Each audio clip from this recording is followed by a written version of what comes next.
చర్చా గోష్ఠికి అధ్యక్షులుగా ఉన్న డాక్టర్ సుధాకర్ గౌడ్ గారు, శ్రీ వేణుగోపాల్ గారు, శ్రీనివాస్ రెడ్డి గారు, మిత్రులందరికీ నమస్కారం. వాళ్ళ మన కేంద్ర ఆర్థిక మంత్రి జైట్లీ గారు పార్లమెంట్లో ప్రవేశపెట్టిన బడ్జెట్, యూనియన్ బడ్జెట్ 2015-16 2015-16 సో ఆ బడ్జెట్ యొక్క తీరుతెన్నులు ఏంటి, తర్వాత వాటి ప్రభావాలు సామాన్య మానవుని మీద అట్లాగే తెలంగాణ మీద ఎలా ఉన్నాయని వారు చర్చ నిర్వహిస్తున్నారు. అయితే ఎన్డీఏ ప్రభుత్వం పాలనలోకి వచ్చిన తర్వాత ఇది పూర్తి స్థాయి బడ్జెట్ మొదటిది.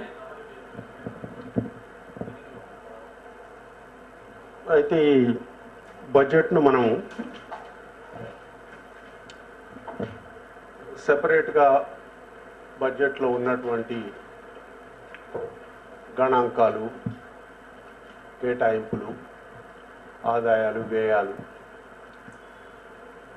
వాటిని మాత్రమే చూడకుండా వాటి వెనుక ఉన్నటువంటి ఒక అభివృద్ధి నమూనా అనేది ఉంది, డెవలప్మెంట్ మోడల్. ఈ ఎన్డీఏ ప్రభుత్వం అనుసరిస్తున్నటువంటి డెవలప్మెంట్ మోడల్, అట్లాగే దాన్ని అనుసరించి ఆర్థిక విధానాలు ఉన్నాయి.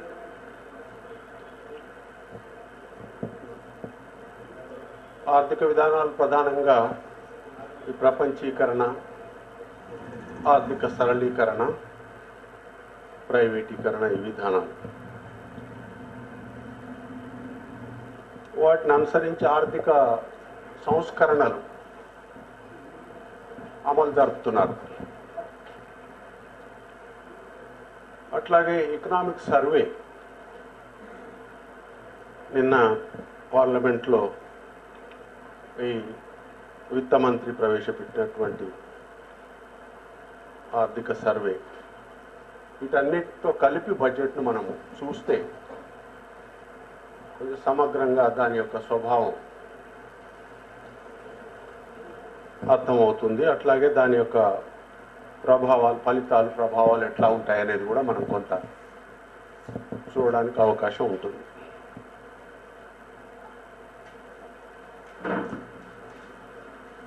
అయితే ఈ ఎన్డీఏ ప్రభుత్వం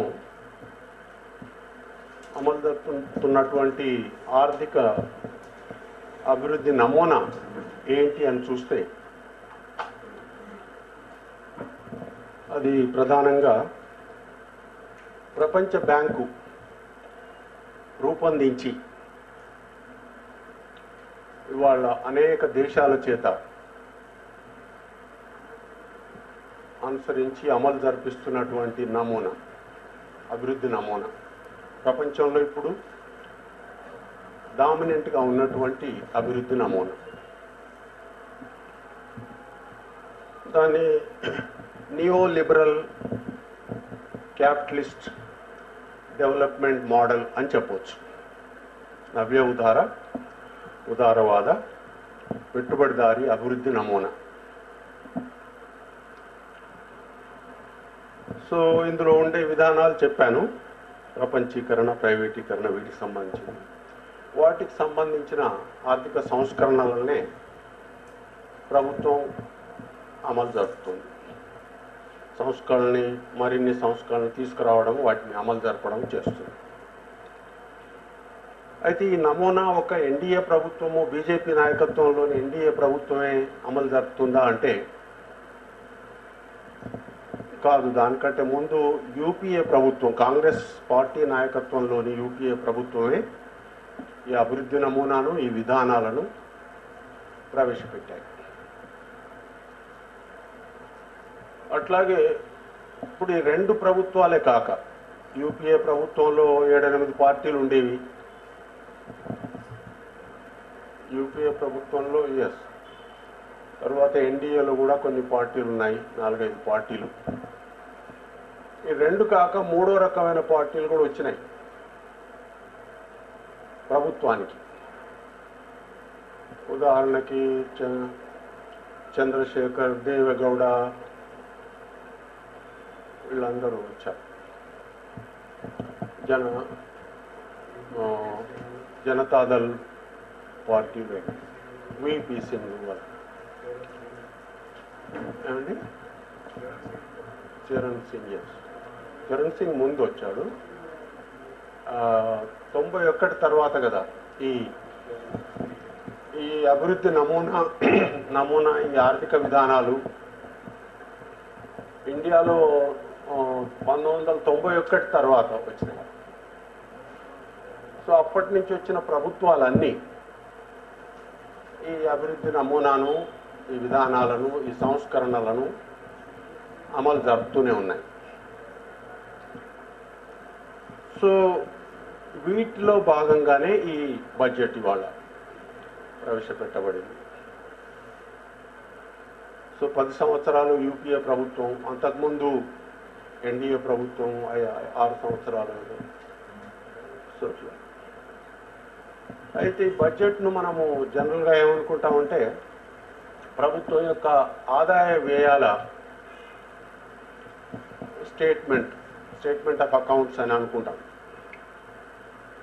కానీ అంతేకాదు, ప్రభుత్వం అనుసరించే పాలసీలు, విధానాలకు సంబంధించిన స్టేట్మెంట్ కూడా అకౌంట్స్తో పాటు, రాబడులు, వ్యయాలు వీటితో పాటు, తర్వాత వాళ్ళ ప్రాధాన్యతలు కూడా ఈ బడ్జెట్ ద్వారా తెలుస్తాయి. ఏ రంగానికి లేదా ఏ కార్యక్రమానికి, ఏ పథకానికి ఎంత ప్రాధాన్యత ఇస్తున్నది, వాటికి ఎన్ని కేటాయింపులు చేస్తున్నది, వేటికి ఎక్కువ కేటాయింపులు, వేటికి తక్కువ కేటాయింపులు చేస్తున్నది, అంతా కూడా మనకి ఇందులో కనిపిస్తుంది.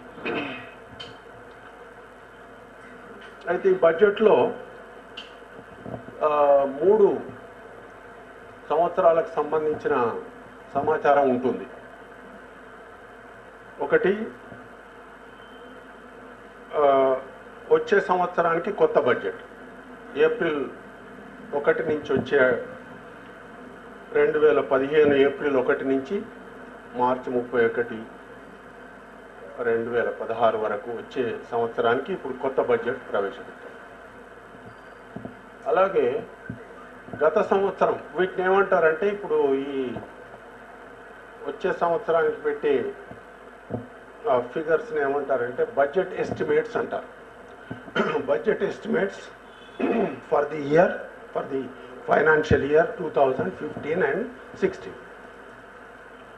అయితే గత సంవత్సరం ఇలాగే గత సంవత్సరం లేదా ఎన్డీఏ వచ్చిన తర్వాత ఒక తాత్కాలిక బడ్జెట్ ప్రవేశపెట్టారు కదా, దానికి సంబంధించిన ఫిగర్స్ను కూడా ఈ బడ్జెట్ స్పీచ్లో ఇస్తారు, బడ్జెట్లో పెడతారు. వాటిని ఏమంటారంటే రివైజ్డ్ ఎస్టిమేట్స్. సో ప్రస్తుత సంవత్సరం యొక్క బడ్జెట్ ఎస్టిమేట్స్ ఏమో అప్పుడు అంచనాలు, బడ్జెట్ అంచనాలు అంటాము, అప్పుడు ఇచ్చారు. ఇప్పుడేమో రివైజ్డ్ ఎస్టిమేట్స్ అని వాటిని ఈ బడ్జెట్లోనే చూపిస్తారు. అట్లాగే అది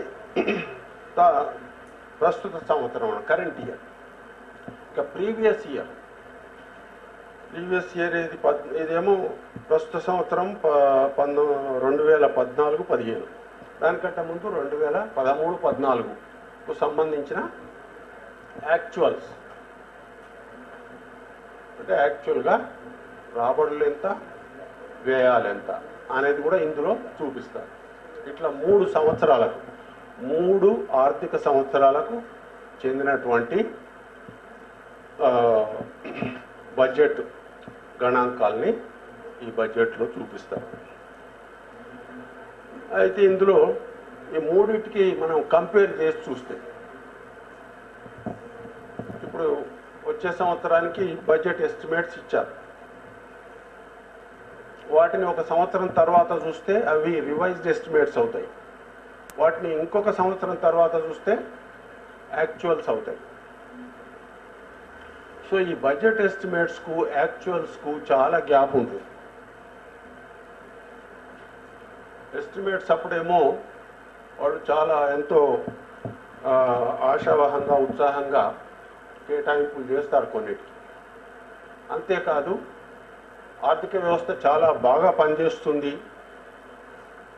సో అభివృద్ధి బాగా రాబోతుంది, వృద్ధి రేటు చాలా ఎక్కువ రాబోతుంది, ఉపాధులు ఎక్కువ రాబోతున్నాయని చూపించుకోవడానికి ఎక్కువ కేటాయింపులు కూడా చేస్తారు ఈ వచ్చే సంవత్సరపు బడ్జెట్లో. కానీ యాక్చువల్స్కి వచ్చేసరికి అవి చాలా తక్కువగా ఉంటాయి.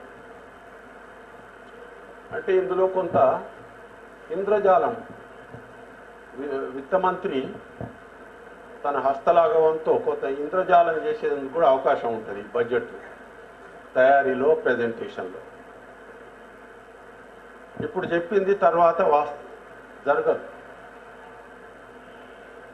అట్లా ఉంటుందన్నమాట. ఇక అలొకేషన్స్ అయితే ఇప్పుడు ఈ ప్రపంచ బ్యాంకు చలామణిలోకి తీసుకొచ్చినటువంటి ఒక భాష ఆర్థిక భాష. ఆర్థిక శాస్త్రము ఒక 20-25 సంవత్సరాల కింద ఉన్న ఆర్థిక శాస్త్రం ఇప్పుడు లేదు. దాని రూపురేఖలన్నీ మారిపోయినాయి. దాంట్లో కొత్త పరిభాష, కొత్త టర్మ్స్ అవన్నీ వచ్చినాయి. భాషా పరిభాషలన్నీ కొత్తవి వచ్చినాయి. అప్పుడు అది ఒక సామాజిక శాస్త్రం అనుకునేవాళ్ళం ఆర్థిక శాస్త్రాన్ని. దాని రూపురేఖలను మార్చి ఇప్పుడు more and more they have made it A business economics, వ్యాపారానికి సంబంధించిన ఆర్థిక శాస్త్రంగా మార్చేశారు. ఇప్పుడు అమెరికాలో నోబెల్ లారియట్స్ వస్తూ ఉంటారు. ప్రతి సంవత్సరం ఎక్కువ అమెరికా వాళ్ళే వస్తుంటారు ఆర్థిక శాస్త్రంలో. సో వాళ్ళంతా చేసేది ఏంటి అంటే మార్కెట్ ఎకనామిక్స్, అందులో బిజినెస్, వాటి మీద పరిశోధనలు చేసి నోబెల్ లారియట్ అవుతూ ఉంటారు. మన అమర్త్య సేన్ ఇంకా అంతకు ముందు ఒక 20 సంవత్సరాలకు ముందు ఆర్థిక శాస్త్రవేత్తలు చేసే పరిశోధనలు భిన్నంగా ఉండేవి. ప్రజల దృష్ట్యా అభివృద్ధిని సాధించి పేదరికాన్ని ఎట్లా నిర్మూలించాలి, కరువులను ఎట్లా నివారించాలి, అసమానతలను ఎట్లా తగ్గించాలి అని ఇట్లా లక్ష్యాలు వేరుండేవి, పరిశోధనలు వేరుండేవి. ఇప్పుడేమిటి, కొన్ని మంత్రాలు వాళ్ళు ప్రవేశపెట్టారు. ఒకటి అభివృద్ధి మంత్రం. సో వాళ్ళ ఎజెండా ఏదో ఉంటుంది, కానీ ప్రతి ప్రభుత్వము, కేంద్ర ప్రభుత్వము, రాష్ట్ర ప్రభుత్వం కూడా మేము అభివృద్ధిని సాధిస్తాము వేగంగా అనేది ఒక అభివృద్ధి మంత్రం. ఈ అభివృద్ధి యాక్చువల్లీ మేము అభివృద్ధిని, వృద్ధిని వేరువేరుగా చూసేవాళ్ళం ఆర్థిక శాస్త్రంలో. వృద్ధి అంటే జాతీయ ఆదాయం లేక స్థూల జాతీయ ఉత్పత్తి ఏదైతే ఉంటుందో జీడిపి, దాని యొక్క పెరుగుదల అంతే. అభివృద్ధి అంటేనేమో మొత్తం ఆర్థిక వ్యవస్థలో మార్పులు వచ్చి ప్రజల జీవన ప్రమాణాలలో, అట్టడుగు ప్రజల జీవన ప్రమాణాలలో కూడా మార్పులు వస్తే దాన్ని అభివృద్ధి అని పిలిచేవాళ్ళం అప్పుడు.